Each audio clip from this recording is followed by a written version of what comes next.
आज शरद पूर्णिमा है और आज चांद अपनी 16 कलाओं से परिपूर्ण होकर हमें दर्शन देंगे।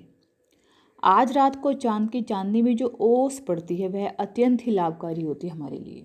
वह स्वास्थ्य के लिए भी बहुत ही फलदायक है। दोस्तों, पौराणिक मतों के अनुसार पूर्णमासी की अगली सुबह यानी कि ब्रह्म मुहूर्त में सांप अपने बिलों से बाहर निकलते हैं और अपने बिलों से बाहर निकलकर सांप जो हैं, जो रात को ओस पड़ती है पूर्णिमासी की रात को, उस ओस को चाटते हैं।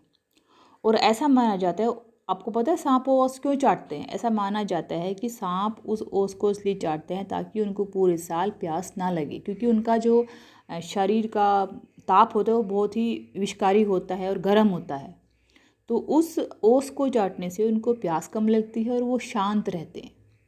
ताकि आपने देखा है कि सांप कितने कितने महीने बिलों के अंदर रह लेते हैं, बिलों से बाहर निकलते, क्या उनको प्यास नहीं लगती होगी? उनको प्यास लगती है, लेकिन वो ओस चाटने से इतना उनको पूरे साल तक असर रहता है कि उनकी शरीर बिल्कुल ठंडा रहता है और उन्हें प्यास लगती ही नहीं है।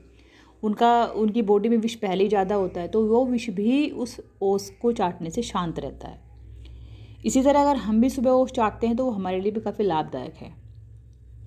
तो दोस्तों, आप क्या कर सकते हैं कि शरद पूर्णिमा की ओस जो है चाटने से वो हमारा स्वास्थ्य अच्छा रहता है, पूरे वर्ष प्यास नहीं लगती सांप को, तो डेफिनेटली वो हमारे लिए भी लाभकारी है। और इसमें एक काम और आप कर सकते हैं, जैसे हम पूर्णमासी की रात को जो ओस पड़ती है वो चाटने से हमारा स्वास्थ्य अच्छा रहता है, ऐसे ही जो खीर होती है हमारे पौराणिक मतों में क्या एक रिवाज बना हुआ है, या फिर कह सकते हैं कि वो तरीका है हमें चंद्रमा की चांदनी को प्राप्त करने का, ताकि हमें वो जो अमृत बरसता है रात भर वो मिल सके।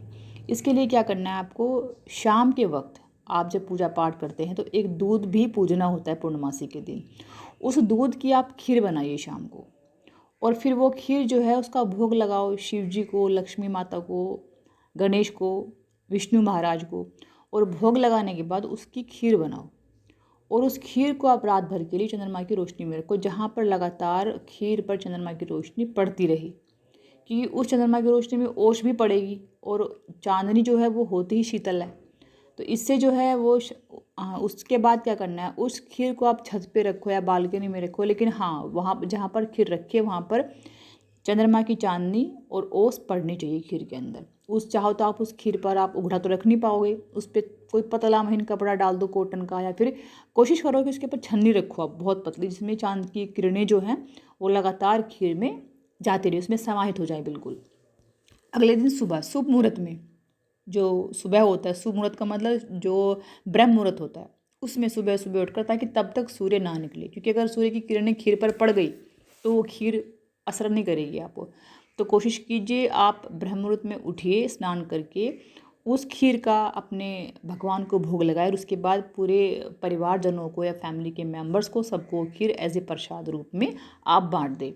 आप देखिए इसका असर बहुत ही अच्छा असर पड़ता है ये, क्योंकि ये खीर जो है चंद्रमा की रोशनी में रात भर रखी रहती है, तो वो हमारे शरीर को ठंडा रखती है, गुस्सा नहीं आता परिवार वालों को, लड़ाई नहीं होती है, कुछ ताप वगैरह का असर नहीं होता, बीमारियां कम होती हैं। तो ये काफ़ी लाभकारक चीज़ है अपने स्वास्थ्य के लिए भी।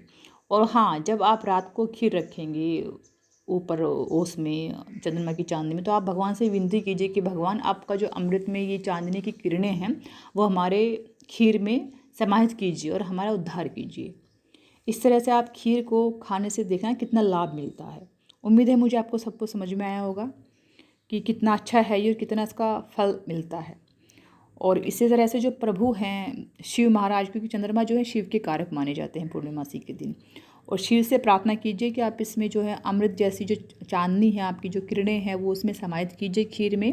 और दूसरे दिन यानी कार्तिक का दिन शुरू होता है शरद पूर्णिमा के बाद, उस दिन सुबह सुबह स्नान करके वो आप ग्रहण कर लो, और ध्यान रहे ईश्वर की किरणें खीर में ना पड़े, तभी वो लाभकारी, अन्यथा वो बेकार होती है।